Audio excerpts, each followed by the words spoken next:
Greatest Mysteries of History uncovers the hidden stories buried deep in the past. This channel explores the fascinating lives of old American families, forgotten legends, and powerful war stories that shaped history. From untold family secrets and historical mysteries to dramatic battlefield events and real-life heroes, every episode brings the past back to life. For over 1,000 years, mothers warned their children about monsters in the dark. But there was one monster even monsters feared. His name was Klaus Mikaelson, the first hybrid, the immortal king, the villain of legends. But history got one thing wrong. Klaus Mikaelson was not born evil. He was shaped by betrayal, raised in fear, and redeemed by love. This is not just the story of a monster. This is the story of a broken child who became the greatest father the supernatural world ever knew. The Mikaelson family. Over 1,000 years ago, in a small Viking settlement, lived a family that would one day change the world forever. The Mikaelsons were not kings. They were not gods. They were survivors. At the head of the family stood Mikkel, a legendary Viking warrior. He was feared on the battlefield, a man built from iron and fury. Strength was his religion. Weakness was a sin. His wife, Esther, was his opposite in every way. Calm, intelligent, secretly powerful, Esther was a witch, one of the most gifted of her time. Together they had children: Finn, Elijah, Niklaus, Kyle, Rebecca, Henrik. To outsiders, they looked like a strong family. But inside that home, fear already lived. Their fear of wolves. The Mikaelsons did not fear war. They feared the woods. Because the woods belonged to the wolves. Werewolves roamed the forests around their village. Not myths, not stories, real beasts, violent, unpredictable, ancient. One night the youngest child, Henrik, followed Klaus into the woods, curious and fearless. He never came back alive. The wolves tore him apart. That night broke the Mikaelson family forever. Mikkel's grief turned into rage. Esther's grief turned into obsession. She swore her children would never be weak again. Never mortal again. Never vulnerable again. Esther's dark spell. Esther turned to forbidden magic. She called upon ancient spirits and crafted a spell that would defy nature itself. She would make her children immortal. Stronger than wolves, faster than men, impossible to kill. She used dark rituals, blood magic, and the power of the white oak tree, nature's eternal symbol. When the spell was complete, the Mikaelson children died and rose again as the first vampires. They were beautiful, powerful, eternal. They could outrun horses, break bones with their hands, heal instantly. Esther believed she had saved her family. But she had created something far worse. The first kill, Klaus awakens. To complete the transition, they needed human blood. And when Klaus took his first life, something unexpected happened. The magic reacted violently. His body changed. His eyes burned gold. The beast inside him awakened. Because Klaus was not just a vampire. He was a werewolf too. Esther's greatest secret exploded into the open. Klaus was not Mikkel's son. He was the child of Esther's affair with a werewolf. A betrayal hidden for years. A truth that destroyed everything. The original hybrid. Klaus became the first creature of his kind. A vampire with a werewolf soul. A hybrid. Nature itself rejected him. His power was unstable, wild, uncontrollable. Terrified of what he had become, and terrified of Mikkel's rage, Esther cursed Klaus. She magically sealed his wolf side, suppressing his true nature. She chose control over truth. And Mikkel chose hatred over love. Mikkel's hatred. From that moment on, Klaus was no longer a son. He was a reminder of betrayal.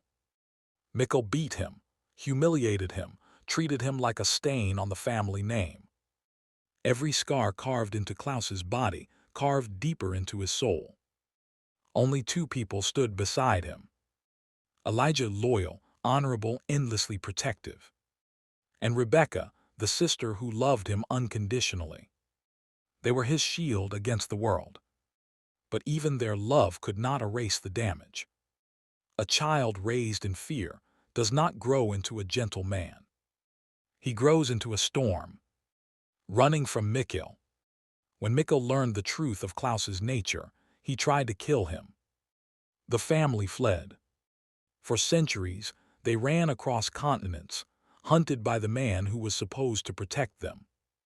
And Klaus learned a simple rule. Trust no one. Love is weakness. Power is survival. He hardened. And the monster the world feared was born. The rise of Klaus. Over the next 1,000 years, Klaus conquered cities, manipulated kingdoms, and destroyed anyone who stood in his way. He built an empire of fear. Armies fell before him, vampires bowed to him, enemies vanished overnight. He daggered his own siblings when they defied him, not because he didn't love them, but because he was terrified of losing them. His cruelty was not random. It was the armor of a boy who never felt safe. And deep inside, buried under centuries of blood, that boy was still screaming. The turning point, Haley. Then fate intervened. A werewolf named Haley Marshall entered his life. She was fierce, independent, unafraid of him. And against all logic, she became pregnant with his child. A miracle. A loophole in nature. Klaus Mikaelson, the immortal monster, was going to be a father. At first, he didn't understand what that meant. He only knew one thing. This child would not grow up afraid. This child would never feel what he felt. The birth of Hope. Her name was Hope. And she changed everything. For the first time in 1,000 years, Klaus felt something stronger than rage. Love without conditions. He held her in his arms and saw not a weapon, not a weakness, but a second chance. Hope was proof that he could create life instead of destroying it.